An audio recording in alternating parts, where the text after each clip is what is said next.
Bismillahirrahmanirrahim. Assalamualaikum warahmatullahi wabarakatuh. Alhamdulillahi rabbil alamin. Wassalatu wassalamu ala sayyidina wa maulana Muhammad wa ala alihi wa sahbihi ajma'in. Rabbi shrah li sadri wa yassir li amri wahlul 'uqdatam min lisani yafqahu qawli. Subhanaka la ilma lana illa ma 'allamtana innaka antal alimul hakim. La haula wala quwata illa billahil aliyyil azim. La haula wala quwata illa billahil aliyyil azim. La haula wala quwata illa billahil aliyyil azim. Alhamdulillah, syukurlah dengan rahmat Allah, keizinan dan kasih sayangnya, kita dapat jumpa pada malam ni, dan moga-moga dengan rahmat Allah kita dapat faham apa yang kita patut faham, dan dengan rahmat Allah kita tahu apa yang patut kita tahu. Dengan rahmat Allah kita boleh amal apa yang kita boleh amal, insya-Allah. Nak tayang pun boleh. Saya sebenarnya nak tengok nota saya je. Nah, kalau nak tayang pun tak apa juga. Nasihat ke-18. Nasihat ke-18.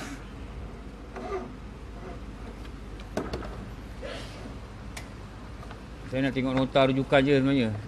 Kalau tak layang pun tak apa, saya nak baca je.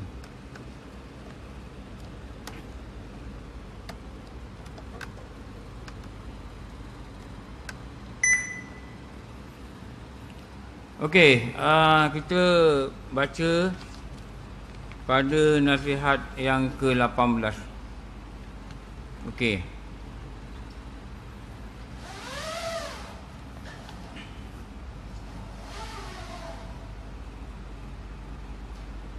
Wah, canggih pakai tali. Tak nampak Belum, dia tinggi. Kejap lagi. Oh, dia perlahan-lahan keluar. Ini nota online ni sebenarnya. Ni ngajar online. Tapi tak apalah, nak kunci pun tak apa. Hakikat ubudiyah. Hakikat ubudiyah. Wahai anakku yang tercinta, Imam Ghazali kata, wahai anakku yang tercinta, kemudian maknanya setelah engkau bertanya tentang parti ilmu tasawuf pada nasihat ke-17, engkau bertanya kepadaku tentang hakikat ubudiyah. Ni nota dia lah ni. Ubudiyah ni daripada perkataan abadah, ibadah, sembah, abid. Ahli ibadah itu dipanggil abid. Dia kalau hamba ni adalah tubuh manusia, sifat dia, nama dia ubudiyah, sifat kehambaan. Ubudiyah ni sebenarnya sifat kehambaan yang lahir daripada perkataan seorang abid yang ibadah. Tanda dia ni hamba ialah dia melakukan ibadah. Itu abadah, ibadah. Orang Melayu kata sembah. Al-abid, ahli ibadah. Itulah perkataan ubudiyah. Kalau kita kata la ilah, ilah ni adalah Tuhan, dan sifat dia adalah uluhiyah. Hamba, sifat dia ubudiyah. Kalau Nabi, sifat dia nabawiyah atau nubuah. Kalau Rasul, sifat dia risalah. Ni dalam bahasa-bahasa yang kita tahulah. Jadi hamba ni sifat dia ubudiyah. Ubudiyah ni sifat kehambaan. Lawan dia uluhiyah, sifat ketuhanan. Ilah itu Tuhan, ilah itu nama, sifat dia uluhiyah. Hamba itu nama, sifat dia ubudiyah. Rasul itu nama orang, sifat dia risalah. Tu dia punya penerangan dia gitulah. Jadi apa dia hakikat seorang hamba? Apa dia hakikat seorang hamba? Ubudiyah itu mengandungi 3 perkara. Pertama, menjaga hukum hakam syariat. Hamba ni sepatutnya kalau dia benar-benar berwatak hamba, dia kena jaga hukum hakam syariat. Yang ulama kata apa? Menjadikan syariat itu undang-undang agama teras kehidupan dia. Yang ni. Kat sini warna kuning, kat sana keluar warna hijau. Kat sini warna kuning. Tak apalah. Itu dia hamba. Kalau dia tak jadikan undang-undang agama teras kehidupan dia, dia bukan hamba. Dia bukan hamba, dia tuan. Tanpa dia sedar, sebenarnya dia tuan. Dia rasa dia tuan. Lepas tu dia tak nak patuh. Dia ingkar. Kenapa? Dia rasa dia tuan. Patutnya dia hamba. Patutnya dia hamba. Hamba ni dia tak boleh pakai macam mana dia suka. Tapi dia kena pakai macam mana perintah tuan dia. Kita tengoklah cerita orang putih dulu hamba-hamba kan. Hamba abdi yang dulu cerita kita tengok dulu Kota Kinte tu. Tahu Kota Kinte tu? Orang British ambil di dalam kapal, bawa dalam kapal, ikat di dalam kapal. Orang putih ni mabuk atas kapal, minum arak, mabuk. Disuruh hamba-hamba ni yang berikat kaki tangan dia menari. Dan mereka menyanyikan lagu-lagu yang tanpa orang putih sedar, lagu-lagu semangat kebangsaan dia dekat Afrika, yang dia kata dia akan lawan orang putih ni tu nanti. Dia nyanyi lagu tu lah dalam filem tu. Kemudian mereka ni dibawa ke tanah-tanah England, tanah-tanah di United Kingdom ni. Dia jadikan hamba memetik kapas. Ini cerita di hamba ni. Dan mereka ditukar nama. Ditukar nama orang putih. Kota Kinte ni ditukar nama Charles. Dia tak nak. Dan dia disebat. Sambil ditanya, siapa nama kau? Dia kata, my name is Kota Kinte. Sebat. Ini kisah hamba. Tanya lagi, siapa nama kau? Charles. Dia kata, no, my name is Kota Kinte. Sebat. Sampai teruk orang seksa. Dia kata, my name is Kota Kinte. I came from the rivers of Bolongo. Afrika sana. Dia tengok cerita tu. Dia proud dengan mana dia datang. Dan dia katakan dia ni seorang Muslim. Nak disukar nama Charles. Dia tak nak. Bila jadi hamba, apa baju tuan dia bagi, dia pakai. Tuan dia kata bangun pagi, kutip kapas. Tak cukup target berapa kilo, kena sebat dekat petang. Dia kena patuh. Kenapa? Hamba. Dia soalan makan, bila nak makan. Dia kena makan apa yang dia boleh makan. Yang dibagi tuan dia makan. Itu dia hamba. Kalau kita nak rasa nak makan apa pun kita bantai. Tak ada kira halal ke apa benda kita bantai. Itu bukan hamba. Itu bukan nama hamba. Kita nak pakai apa yang kita nak pakai. Suka hatilah nak pakai seluar pendek ke, nak pakai gini, nak pakai seluar ketat ke apa benda ke. Itu bukan hamba. Sebab dia tak ikut arahan. Suka hati lah nak semayang kau berapa ke, nak pergi surau ke, nak belajar agama ke tidak ke apa benda ke. Suka hati aku lah. Itu bukan hamba. Kenapa? Hamba ni dia kena ikut rules, peraturan Tuhan dia. Dan dia jadi hamba itulah perkataan abid. Dia mestilah menjadi orang yang ahli. Ahli ni apa? Kalau kita kata ahli ni orang yang pakar, orang yang tahu apa? Cara-cara nak beribadah. Itu nama hamba. Kalau tidak bukan hamba. Kita ingat kita hamba. Kita boleh tulis lah, kita bagi sedekah tulis nama kan. RM20 nama, RM10 nama, RM15 nama orang, RM5 hamba Allah, RM1 hamba Allah. Kita boleh tulis kita kata kita hamba Allah. Tapi sebenarnya kita ni hamba ke tidak? Tu kita tak ada. Perasaan tu tak ada. Hamba ni apa? Dia melaksanakan hukum hakam syariat. Syariat ini, maksud perkataan syariat ini undang-undang agama. Daripada hamba itulah datangnya perkataan ubudiyah. Ubudiyah itu datang perkataan abid, ahli ibadah. Siapa ahli ibadah? Melaksanakan setiap hukum yang dikenakan dengan rasa sedar, dengan rasa hamba, dengan rasa ikhlas, dengan hati yang mengharap pada redha-Nya Tuhan. Itu barulah hamba. Sebab tu kalau kita tengok dalam kitab Tauhid atau kita belajar kitab Usul Tahqiq. Usul Tahqiq ada cakap. Dulu mengaji Usul Tahqiq, ustaz kata apa? Tiga syarat yang memperkatakan seseorang itu dikatakan memiliki agama. Tiga syarat. Satu apa? Tahu perintah.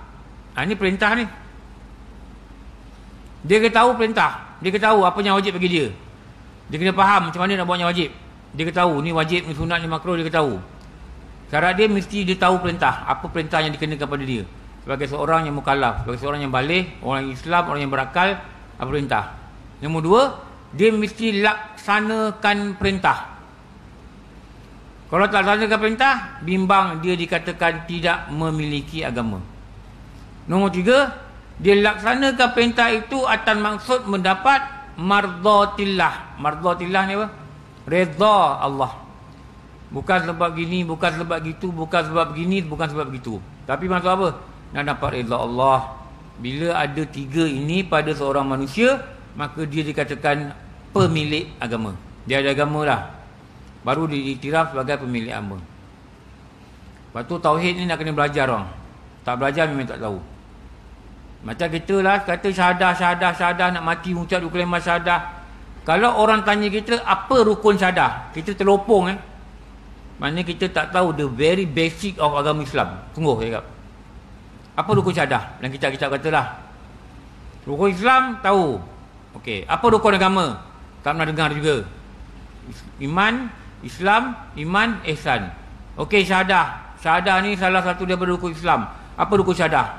Ada 4. Tu nak kena belajar semua ni. Nak kena belajar semua ni. Kalau tak belajar kita teruk lah. Itulah teruk lah. Kita teruk lah. Kita tak tahu pun benda ni ada syarat, benda ni ada gini, benda ni ada tanda. Kita tak tahu, tak erti. Lepas tu kalau ada kelas tauhid dekat sini, tengok kitab apa ustaz pakai, bawa kitab duduk depan-depan sini, bawa rehal, catit apa? Catit apa jua perkataan yang boleh catit, ambil nota, compile balik. Kalau ada Facebook ni dengar balik, faham balik, supaya kita betul-betul faham dan kita boleh memastikan dengan izin Allah akidah aku sah. Kalau tauhid.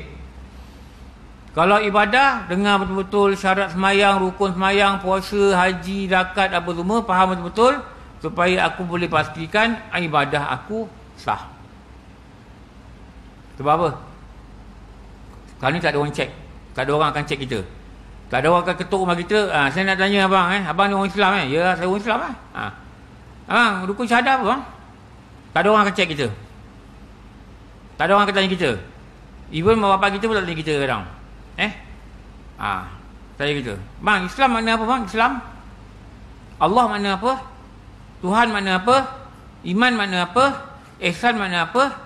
Apa tahap iman yang lulus? Iman dia tak tahap dia. Yang lulus dia masuk syurga. Apa tahap nafsu yang lulus? Imam Ghazali kata kau kena tahap nafsu sampai sini baru kau masuk syurga. Apa cabang iman? Ada berapa? Apa perkara-perkara yang buatkan murtad? Ada berapa? Tak ada orang akan cek. Pasti. Sampai bila? Sampai kiamat tak ada orang cek. Dia orang peduli apa? Dia kata itu hal dia, pandai dia lah. Betul tak? Itu hal dia. Kita tak boleh campur. Itu urusan dia. Itu dia dengan Tuhan. Perkataan ni banyak orang keluarkan. Itu urusan dia dengan Tuhan. Zaman ni, selama fitnah ni yang melanda. Ini urusan dengan Tuhan. Lepas tu takkan ada orang tanya kita apa yang patutnya kita buat pada agama kita. Tak ada orang tanya kita. Kita yang kena tanya, kita yang kena baiki, kita yang kena datang mengaji, kita yang kena betulkan. Tak ada orang akan tanya kita, bang, abang ucap apa? Asyhadu, aku naik saksi. Apa maksud bang naik saksi? Saksi macam mana? Tengok orang mata ke? Macam saksi kat mahkamah ke? Tak ada orang tanya. Dan dalam keadaan tak ada orang tanya tu kita tak faham. Tak faham. Macam mana orang masuk Islam? Dulu kawan saya, anak dia nak kahwin dengan orang bukan Islam lah, orang Cina. Duduk kat OC. Dia kata, Ustaz, nanti saya akak bawa budak tu masuk Islam dengan Ustaz. Saya kata, dia duduk, dia kerja negara Islam kat sana, pergilah masuk Islam. Kat sana boleh masuk Islam. Tak, akak nak tengok depan mata akak dia masuk Islam. Sebab dia nak kahwin dengan anak akak. Okeylah, tak apalah. Budak tu balik, jumpalah kami.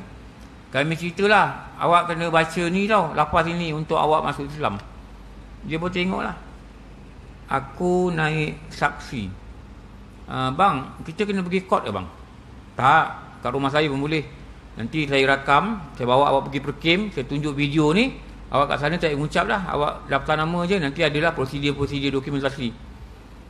Oh, bukan pergi court ke bang? Bukan. Kenapa? Ini saksi, aku naik saksi. Tengok. Saya tak heran dia tak faham. Dia baru nak masuk Islam. Yang lebih heran, Kalau kita tanya orang dah Islam, lahir Islam macam ni, pergi surau, pergi masjid macam ni, tanya saksi dia apa, adakah kita faham saksi macam mana orang buka Islam masuk Islam asli? Kita kata bang, kita kena naik court ke bang? Tak, bukan naik court. Tapi ni saksi, nampak? Dia faham saksi tu kat court. Apa dia ni? Apa perangan dari kitab tauhid? Dia very basic tau. Dan rasa lah gelisah kalau kita tak tahu. Dia dalam kubur ni soalan dia tauhid lah. Siapa Tuhan kau? Siapa, apa agama kau? Siapa Nabi kau? Gitu-gitulah soalan dia.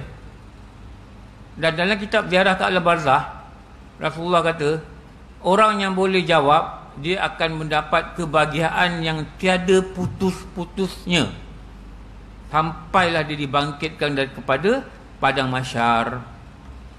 Dan kalau dia tak dapat jawab, yang mana jawapan ini ulama kata datang daripada apa dia faham, apa dia rasa, apa dia amal, apa dia praktis, yang tu akan keluar jawab, bukan hafalan.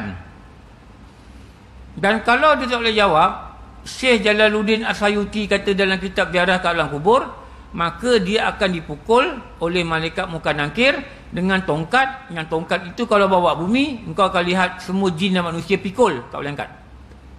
Besar dan berat tongkat tu. Dan kata Syekh Jalaluddin As-Sayuti, ketahuilah Munkar Nakir ini Allah Ta'ala ciptakan tanpa dua perkara. Apa dua perkara? Kasihan, belas kasihan dan kelembutan. Dia tak ada benda dua ni. Dia tak ada lembut-lembut dia nak pukul orang, tak ada. Dia tak ada kesian, pukul, kesian dia ni. Tak, Allah tak ciptakan dia dengan hati yang demikian. Orang kalau tak ada kesian, kau tak ada pukul orang macam mana? Tengok orang kena pukul tak ada belas kesian. Walaupun dia salah, kita kata kesian dia, dah lah pergi bawa dia pergi balai lah, betul tak? Kau pukul dia macam dah mati ni, kau tak kesian dia. Dia pun manusia juga. Kadang orang cakap itu. Tapi Munkar Nakir ni dalam kitab tu kata dia dicipta tak ada belas kesihan dan tak ada kelembutan.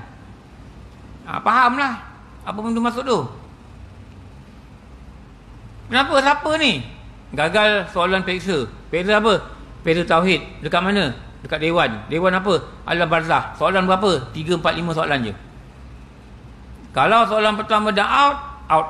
Tak tanya. Next question, no need. Jaga-jaga Jaga-jaga apa tak belajar tauhid. Nak jaga. Jaga ini dalam bab ni tasawuf. Ni pun fardu ain. Orang yang dikatakan hamba itu, dia mestilah melaksanakan syariat sebagai teras kehidupan dengan ikhlas, dengan hatinya harap redha Tuhan. Fadkhuli fi ibadi. Kalau pergi Taif, siapa yang ada makam apa tu? Ibnu Abbas ke? Saya lupa Ibnu Abbas kan? Taif. Ingat tak pergi umrah dia buat Taif? Ibnu Abbas. Yang dekat dinding besar ada makam itu kan? Ada masjid, tempat sini ada orang jual buah. Kan ada makam Ibnu Abbas tu. Makam dia kat sana. Ibnu Abbas ni, dia antara beberapa orang, termasuklah juga Umar bin Abdul Aziz, cicit pada Sayyidina Umar. Ibnu Abbas ni, dikala diletakkan jenazah dia di dalam lubang liang lahat dalam kubur, maka dengar suara dia berlangit, tak tahu suara siapa, ya ayyatuhal nafsul mutmainnah. Yang kita baca itulah, irji'i ila rabbiki radiyatan mardiyah fadkhuli fi ibadi wadkhuli jannati. Wahai jiwa yang tenang, nafsul mutmainnah, wahai nafsu yang tenang, wahai jiwa yang tenang. Irji' ni kembali, irji'i ila rabbiki, kepada Tuhanmu, radiyatan mardiyah, Allah redha kat engkau dan kau pun redha nak balik. Ulama kata kenapa waktu tu makhluk ni, hamba ni, lelaki ni redha nak balik? Kenapa? Sebab Rasulullah kata apa? Sedetik lagi roh tu nak keluar, malaikat akan datang tutup engkau. Dia nampak. Ni nyawa kat sini. Garah-garah. Waktu nyawa kat sini, tak nampak dah mak bapak ke, anak ke, siapa ke, apa benda ke, van ke, ambulans ke, dewan bedah ke, apa tak nampak dah. Nyawa kat sini. Dia dilihatkan benda lain, buku amal dia, dan dilihat tempat kembali. Waktu tu malaikat kata, tu tempat kau. Kalau orang yang beriman, dia akan melihat taman syurga yang dia akan pergi. Maka waktu tu dia reza untuk pergi. Radiyatan mardiyah, dan Allah reza pada dia. Kenapa Allah reza pada dia? Ulama telah terjemahkan dalam kitab-kitab tafsir. Kenapa? Bila dia reza pada dua benda. Ini dua benda ni lah dalam hidup dia. Satu, dia reza apa? Dia reza dengan hukum yang Allah kenakan pada dia. Semayang wajib, ini wajib, itu wajib, ini haram, dia reza. Dan dibuat dengan maksud untuk dapat reza. Sebab apa? Dia reza dengan hukum, dia buat untuk dapat reza Allah. Satu. Nombor dua, dia reza apa? Dia reza dengan segala ketentuan yang Allah tetapkan dia semasa dia hidup atas muka bumi. Sakit ke, pening ke, gitu ke, orang cakap gini, orang cakap gitu ke, hidup dia gini ke, Allah takdirkan dia miskin ke apa benda ke, susah kena buang kerja ke, anak sakit ke apa benda, dia punya tahan, dia punya sabar, dia punya reza, menyebabkan bila dia nak mati, Allah reza kat dia. Ni yang ulama-ulama cerita lah. Dan anugerah dia apa? Fadkhuli fi ibadi. Dia diiktiraf menjadi hamba. Dia diiktiraf menjadi hamba. Kenapa? Dia ada memiliki sifat kehambaan. Apa dia? Menjadikan syariat sebagai teras kehidupan. First is syariat. Itu dah teras. Pakai baju, nombor satu syariat. Kalau perempuan ke ketat, tak boleh pakai, tak boleh. Kenapa? First syariat, bukan fashion, bukan cantik, bukan matching, bukan lawa, bukan trendy, bukan up to date. Nombor satu syariat. Apa-apa syariat dulu. Dapat kerja, first syariat dulu. Dia ni berniaga apa kau beli ni? Oh juara, juara tak boleh. Kenapa? First syariat dulu. Tapi gaji bagi tinggi. No. First syariat dulu. Tak kira gaji tinggi, tak kira. First syariat dulu. Apa-apa lagi tak salah syariat, okey jalan kehidupan. Kenapa? Syariat itu teras, benda yang paling utama. Kenapa? Menyebabkan nanti Allah melihat dia dan dia dikatakan fadkhuli fi ibadi, masuklah engkau dalam hamba-hamba, golongan hamba-Ku. Kenapa? Taat engkau pada Tuhan kau, dan Tuhan kau sebenarnya ialah Tuhan kau. Itulah zat yang mulia yang bernama Allah. Sekali itu dia dinilai. Kena ujian, na'udzubillah min zalik. Takut tak dapat hadapi. Kena ujian. First, Rasulullah kata sabar itu apabila benda yang pertama kita kena pak, waktu tu sabar. Tempohan pertama itu nama sabar. Rasulullah kata bila kena, dia ingat apa? Aku hamba. Apa Tuhan aku buat kat aku, Tuhan aku Allah. Apa dia takdir kat aku tak boleh elak. Mana boleh kita elak?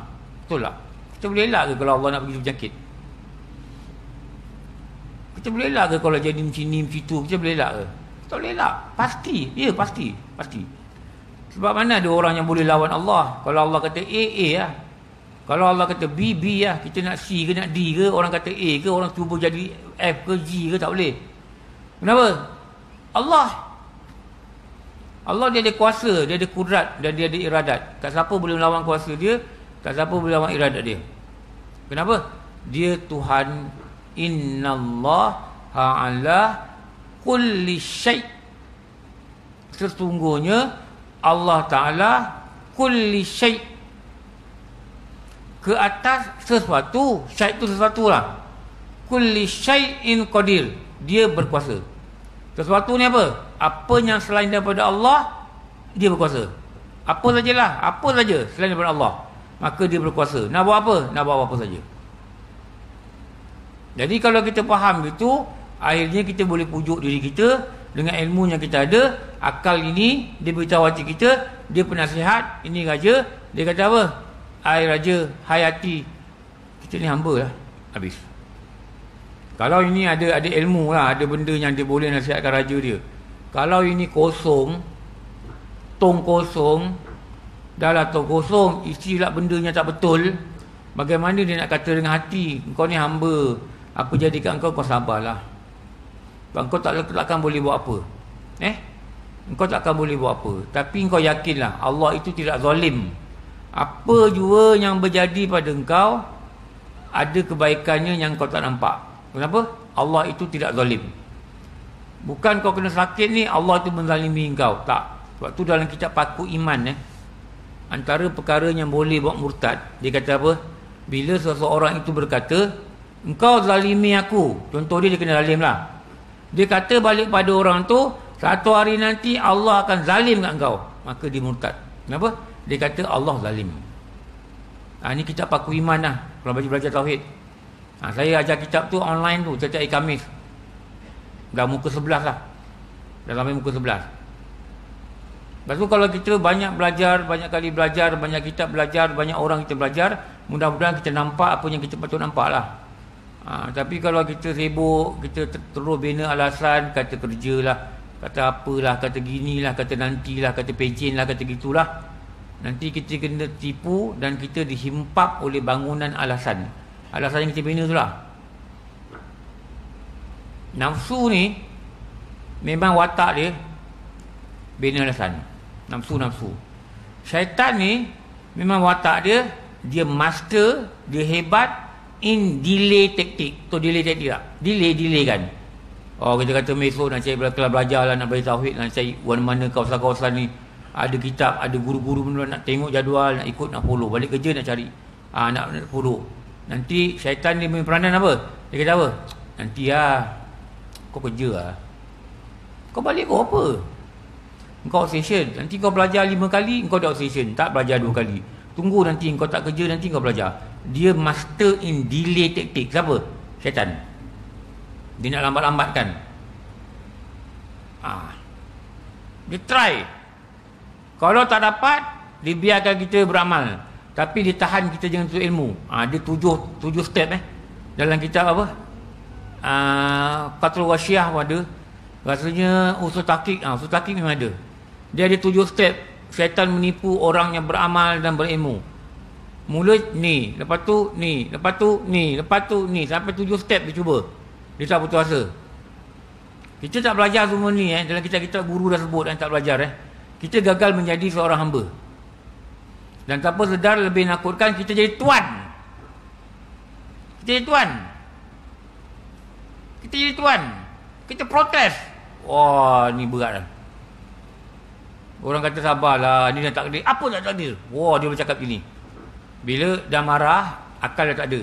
Betul lah. Yang ada hanya apa? Perasaan yang tak boleh tahan. Waktu tu boleh cakap macam-macam lah. Jadi dikatakan hakikat ubudiyah ni bila kau patuh dengan apa hukum hakam yang Allah beri. Hukum hakam ni ada bentuk suruhan, macam ada tunjuk ni lah. Wajib, sunat. Ada bentuk larangan, haram, makruh. Ada bentuk pilihan, itu nama dia harus.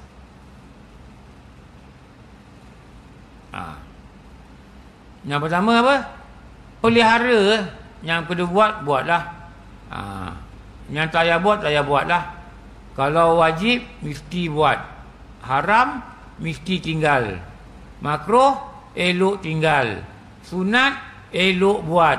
Harus, pilihlah dan jadikan ibadah.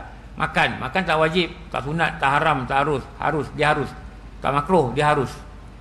Nak makan tak apa, tak makan tak apa. Tapi makan ini semua jadi ibadah. Kenalah ikut adab dia apa saja. Okey. Bila orang itu melaksanakan undang-undang agama, dia dikatakan mengikut perintah. Dan perintah inilah takrif bagi agama. Agama ni apa? Agama ni perintah atau undang-undang yang diturunkan oleh Allah melalui Jibril kepada Rasul dia untuk diajarkan kepada umat dia. Itu takrif agama. Takrif agama pun tak kerti kadang. Muka nakal tanya, apa agama engkau? Ini soalan ini. Takrif agama pun tak kerti.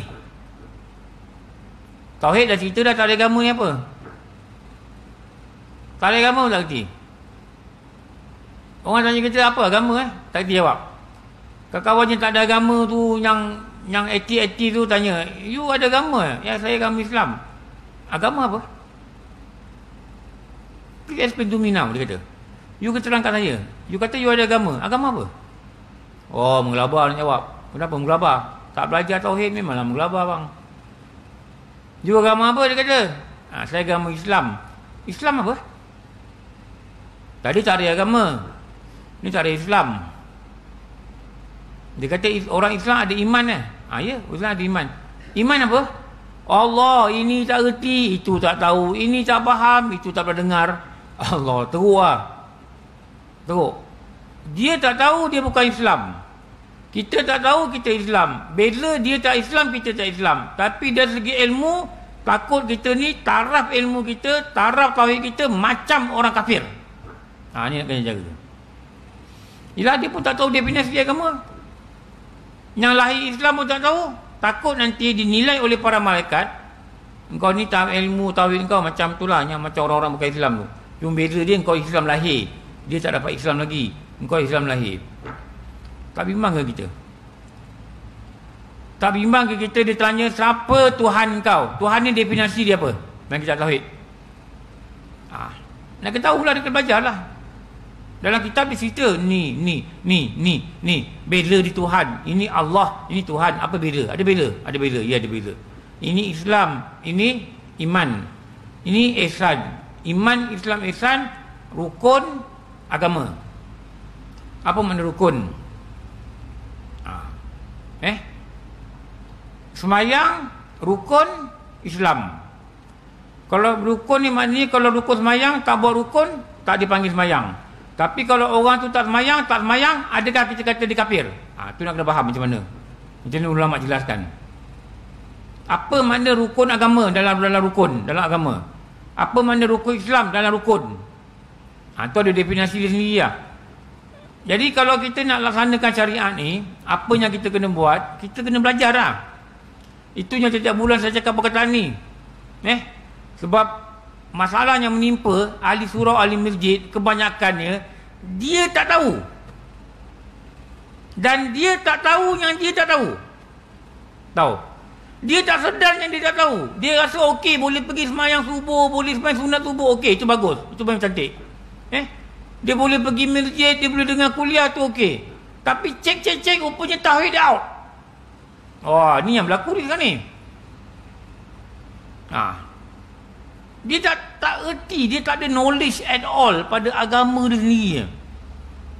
Padahal inilah core business, inilah trust yang dia kena faham sungguh-sungguh. Kenapa? Dia akan memasuki Dewan Perperiksaan. Dewan Perperiksaan itu tempat dia, lokasi dia alam barzah yang tak boleh cari dalam Waze, tak boleh cari dalam Google Map. Dan dia tak boleh pilih, dia nak ke tak nak, dia kena masuk Dewan Periksa. He will be pushed down the throat. Engkau pergi. Engkau pergi masuk Dewan Periksa. Nanti ada 2 orang akan menduga engkau. Nama dia apa? Bukan profesor dekat universiti. Nama dia apa? Bukan cikgu kat sekolah. Nama dia Munkar wal Nakir. Macam ni rupa dia, Nabi kata. Dia datang dalam kubur. Dia buat apa? Dia dudukkan orang tu. Dia tanya apa? Soalan dah bocor dah. Dan dia tanya sambil memegang tongkat. Tongkat macam mana? Dalam kitab Alam Barzah kata, kau bawa keluar tongkat tu kat dunia, kau panggil semua jin, semua manusia, kau angkat tongkat tu. Engkau akan melihat mereka tak daya untuk angkat. Dan dia pegang, dia tanya tu soalan. Dia tanya soalan. Apa dia tanya? Itulah beberapa soalan tauhid tu. Marabuka yang kita biasa dengar dia kecil. Siapa Tuhan kau? Dia tanya. Yang Rasulullah kata suara dia bagaikan halilintar yang membelah bumi. Waktu tu Rasulullah kata dalam hadis, orang yang tidak beriman, orang yang tak tahu nak jawab ni, dia bukan kata tak tahu. Dia kata apa? Dia panik. Aku tak tahu. Dia kata gitu. Na'udzubillah min dzalik. Kalaulah mulut manusia itu dia keluar jawapan macam gitu, dia ada masalah yang sangat besar. Imam Ghazali kata dia bukan orang malang, dia orang yang 1000 kali malang. Dalam kitab Bidayatul Hidayah. Dan lebih menakutkan dalam Quran kata apa? Dalam neraka nanti orang-orang yang dicampakkan neraka, dia akan berkata, wahai Malik. Malik ni bos lah, ketua. Kau mintalah dengan Allah supaya dimatikan kami. Tahu dimatikan? Dimatikan. Nanti Malik kata, bukankah di dunia nanti dulu engkau dihantar orang untuk memberi peringatan. Engkau ada Nabi dan kita tak nampak Nabi. Kita ada ulama sekarang yang ajar kita, jangan begini, jangan begini. Itulah diambil daripada Nabi. Bahkan dia kata, ada juga dalam neraka, ahli-ahli neraka Rasulullah kata, bukan saja diseksa dengan api yang dahsyat, diseksa dengan kelaparan. Lapar tau, lapar. Dunia lapar tak ada hal, insyaAllah bolehlah cari apa-apa nak makan, biskut ke paling teruk lah. Rasanya Malaysia ni tak ada lagi orang mati kebuluh. Food bank ada apa semua. Tapi ahli neraka ni diseksa dengan lapar. Lapar dia ni sampai merobek usul dia. Sampai dia bincang sama sendiri, macam mana ni kita ni lapar ni dalam neraka ni, tak boleh ni. Maka ada cadangan daripada ahli neraka. Macam cadangan mesyuarat, cadangan sokong, tutup. Ada kerja tu datang menutup dia kerja dia. Tengok dalam jalan surau, tengok. Dia tengok orang dia naik, sokong. Tutup. Tutup. Lalu yang macam ni surau dia tak datang. Dia nak naik ke orang tu, dia panggilkan kawan dia. Pak geng-geng mana yang memang duduk sini lah. Engkau tengok aku kat depan, aku angkat, kau angkat. Somprom orang angkat belakang. Boleh tengok tak ni? Sebab tu dia kena menyampah nak datang mesyuarat tu lah. Orang tengok ke sini, taklah benda ni berlaku Terutama kalau surau tu banyak duit. Kau tunggulah nanti ada orang datang lah. Cadang inilah, cadang itu. Allah Akbar. Minta Allah lindung kita lah daripada begini kan. Kita ke surau ni kita nak buat dengan sedapat mungkin, seikhlas mungkin. Jangan sampai hati ni mengumpat, jangan sampai hati ni marah pada orang lain. Kita nak cuba tunggu itulah. Tapi ujian-ujian ni kadang-kadang ni mengganggu kita tau. Ini yang kadang jadi lemah ni. Jadi malas nak buat ni kadang. Sebab ni lah. Ahli neraka ni cakap apa Mari kita minta dengan Malik. Bukan, mari kita minta dengan malaikat. Wahai malaikat Zabaniyah. Zabaniyah ni asisten pada Malik lah. Pembantu malaikat Malik. Mintalah dengan Tuhan, matikanlah kami, berhentikanlah siksa kami, atau hidupkan kami balik ke dunia. Dia kata gitu. Zabaniyah kata, engkau cakap sendiri dengan malaikat Malik. Maka dia menyeru lagi. Wahai malaikat Malik, minta dengan Tuhan, matikanlah kami atau hidupkan kami balik. Kami nak buat amal soleh, bukan seperti yang kami pernah buat dulu sewaktu kami hidup. Boleh tengok dalam Al-Quran cerita malaikat Malik. Dan malaikat Malik hanya menyahut setelah 40 tahun. Dia kata, bukankah ada rasulnya pernah memberi peringatan pada engkau? Maka ahli neraka tu kata apa? Bahkan dia kata, ya, betul. Okeylah kalau gitu, engkau minta sendiri dengan Allah. Engkau jangan minta ke aku.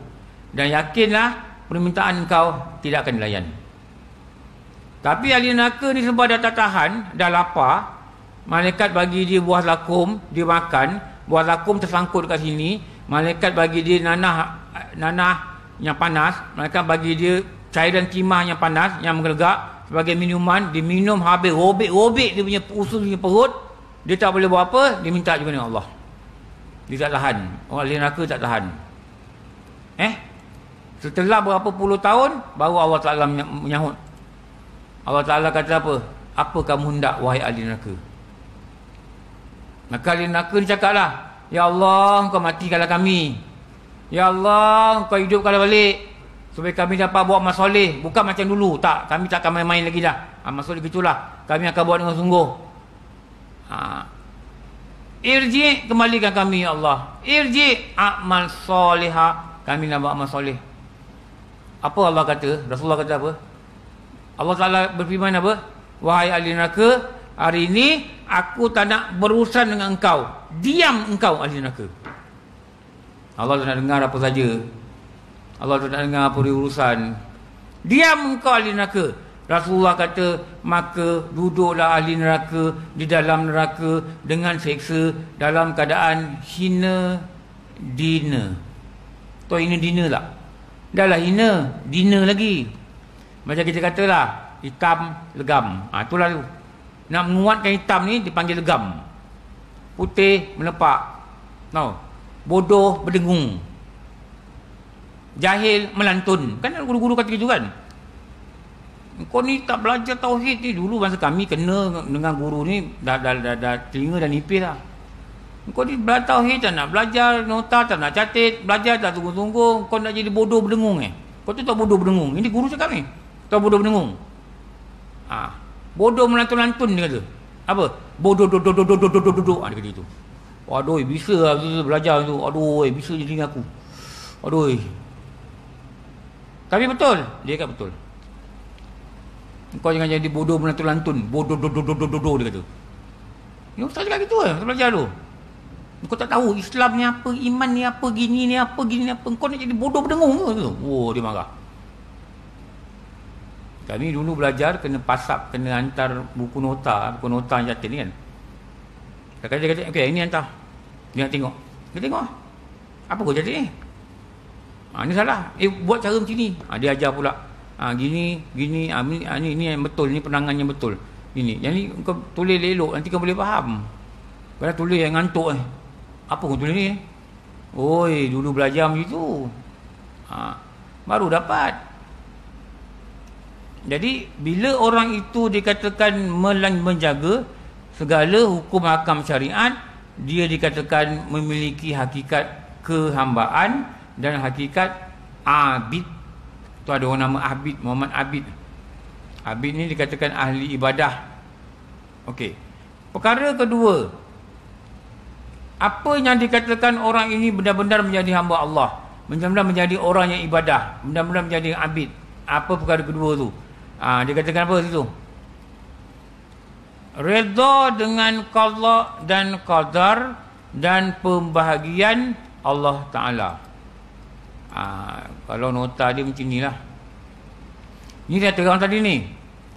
Ilah, Tuhan, uluhiyah, Nabi, nubuwah atau nabawiyah, hamba, ubudiyah, Rasul, risalah, jahil, jahiliyah, syaitan, syaitaniyah. Jadi apa ciri-ciri orang yang memiliki sifat hamba, ubudiyah, ibadah tadi?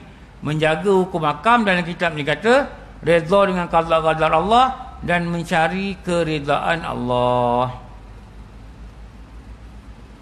Tu nak faham tu yang atas tu uluhiyah tu lah. Lepas tu kalau kita zikir la ilah. Ilah ni Tuhan. Bila Tuhan ini adalah nama bila ada nama mesti ada sifat. Kita kata kipas, tu nama. Jadi dia ada sifat dia. Ciri-ciri dia apa? Dia keluarkan angin. Jadi kita kata Tuhan, apa ciri dia? Ciri dia dua.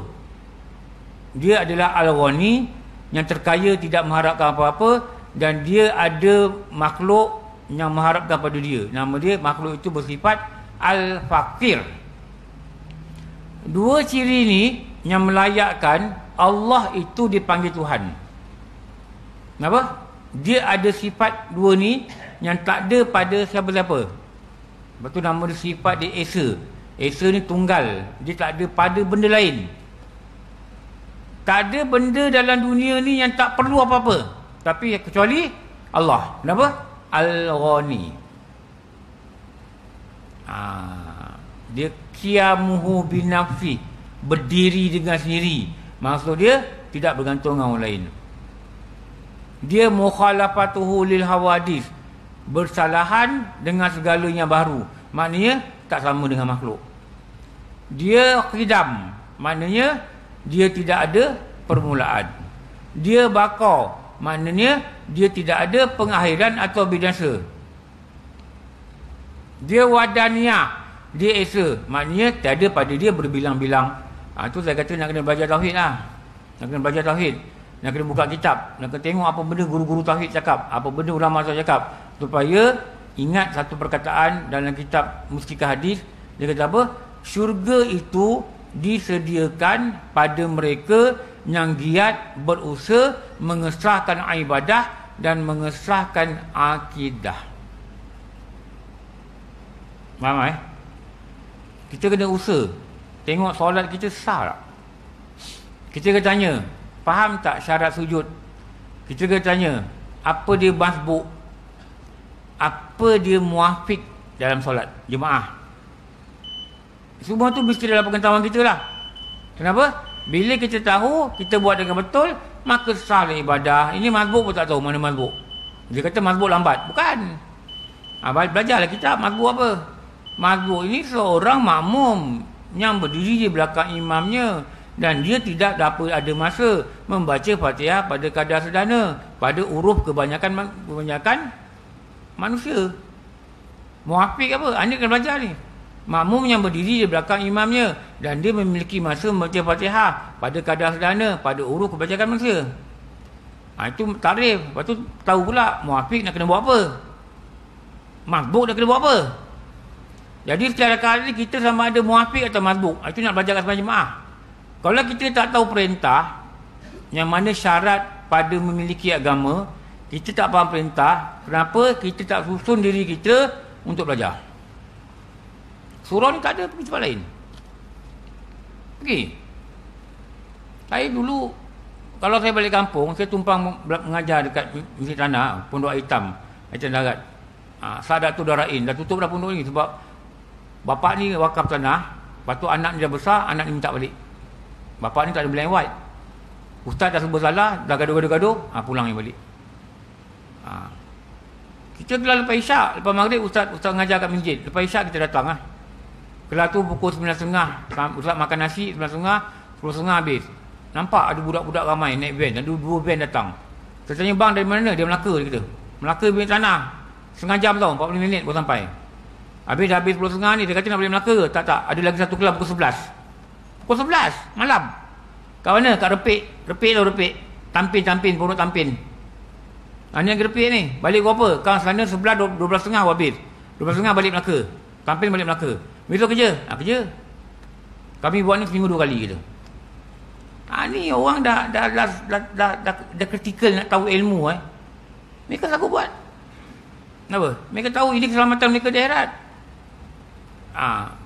Kalau Allah beri jiwa kita begitu, okey lah. Kalau tidak, please do something. Saya cakap betul ni. Sebelum nanti anak ambil handphone saya anak kepada Ramli dalam grup ni, nak beritahu Ramli, ayah saya, jantung dia telah berhenti. Sekarang ni very critical, Hospital Kelang. Tolong doakan, tolong pakcik-pakcik, makcik-makcik doakan. Pukul 8 malam. Pukul 9, bawa kawan-kawan katalah, moga ayah awak sembuh apa. Pukul 9, tak ada cakap apa, Al-Fatihah. Saya tengok dalam grup saya. 2 minggu lagi, grup sekolah lain pula. Tadi grup ITM, grup sekolah lain pula. Sama juga. Saya Sikin, tolong doakan bapak saya nama sekian-sekian. Orang sini, orang Kelang. Heart attack, darah tinggi, kena heart attack. Very critical. Doktor kata tak ada harapan, tolong doakan. Senyap, besok pagi arwah ayah akan dikebumikan di ni, sekarang di surau untuk bang, sebelum sampai waktu ni waktu tunya pastinya datang kat kita lah. Regardless lah kita ni kerja apa pangkat kita, apa kita buat, dan malaikat maut tidak akan ambil tahu apa kita buat, kita dah taubat ke belum. Bila sampai waktunya, dia diarahkan oleh Tuhan untuk panggil kita balik. Kalau waktu tu kita baru menggelabah, nak faham tauhid macam mana, nak faham air mustakmal macam mana, nak faham gini macam mana, tengok buku amal tak ada solat, tengok mandi wajib salah, tengok wuduk salah, tengok waktu tu waktu tu you are in the biggest trouble Bukan big lagi tau, biggest. Jadi moga Allah beri kita rahmat jangan kita lalui perkara ni lah. Okey, cukup, saya nak berhenti. Saya tahu orang nak azan, saya nak berhenti. Saya nak pergi Kuala Isyak dekat Rimau Perdana. Okey, cukup. Nanti sambung. Perkara yang ketiga mengenai hakikat ubudiyah, InsyaAllah. Alhamdulillah Rabbil Alamin. Wassalatu wassalamu ala sayyidina wa lana Muhammad wa ala alihi wa sahbihi ajma'in. Rabbana atina fid dunya hasanah wa fil akhirati hasanah wa qina adzabannar. Wa sallallahu ala sayyidina wa lana Muhammad wa ala alihi wa sahbihi wa baraka wasallam. Walhamdulillahi Rabbil Alamin. Ampun maaf, wabillahi alam. Assalamualaikum warahmatullahi wabarakatuh.